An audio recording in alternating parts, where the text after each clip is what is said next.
Reportedly, by the year 2000, the Port Authority was looking at an asbestos abatement bill of as much as $1 billion, the same money it would have cost to build a brand new tower. Back in the 90s, the Port Authority had sued the insurance companies, trying to get them to cover the cost of the asbestos removal. But in May 2001, 4 months before the terrorist attack, the Port Authority of New York and New Jersey lost their 10-year-old court battle. At that point, the Port Authority was between a rock and a hard place. The Twin Towers could no longer be maintained without incurring the cost of asbestos removal, yet they could not be demolished because of the large amounts of asbestos they contained. The only remaining option was to dismantle and remove the two poison-filled giants one piece at a time. But the cost of such an operation would have been so astronomical that no one has ever tried to put a number on it. Luckily for all, the stalemate was broken when a real estate tycoon named Larry Silverstein, who already owned Building 7, offered to purchase a 99-year lease for the Twin Towers. 76 years old, and look at him go. He walks fast, talks fast, and is always selling. Silverstein seemed in a big hurry to close the deal. Even though he had been hospitalized for a car accident during the bidding operations, he asked his doctors to take him off the morphine so the deal could be finalized. So I told the doctor, I said, kill the morphine, and I got to get my people in here, because you can't think with morphine.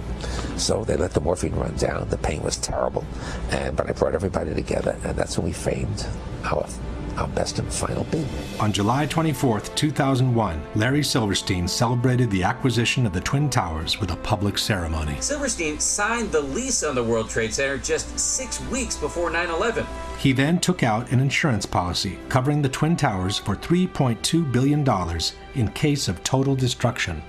Silverstein then began spending every morning of the week in his new office in the North Tower. And so my mornings were spent at the Trade Center, and then by noon I was back uptown. But on September 11, luckily for him, Silverstein didn't go to work.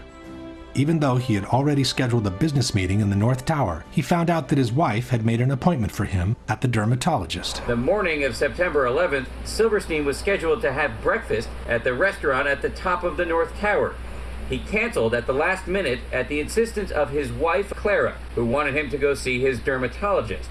That particular morning, my wife, God bless her, had made an appointment for me at the doctor. And I said, okay, yes, dear, I'll go. Everyone who was in that restaurant that morning perished. And then, just minutes later, received a telephone call to turn on a television set and witnessed this horrendous circumstance. This is how, on the evening of September 11, Larry Silverstein found himself in control of some 12 million square feet of new office space to be built on some of the most valuable real estate in the world. And since the terrorist attacks had been two separate events, contended Silverstein, the insurance companies would have to pay him $7 billion to rebuild what he has always been calling My Three Towers. I will spend $7 billion on My Three Towers. Eventually, a settlement was reached for $4.5 billion, which was still 1/3 more than the amount initially insured by Silverstein.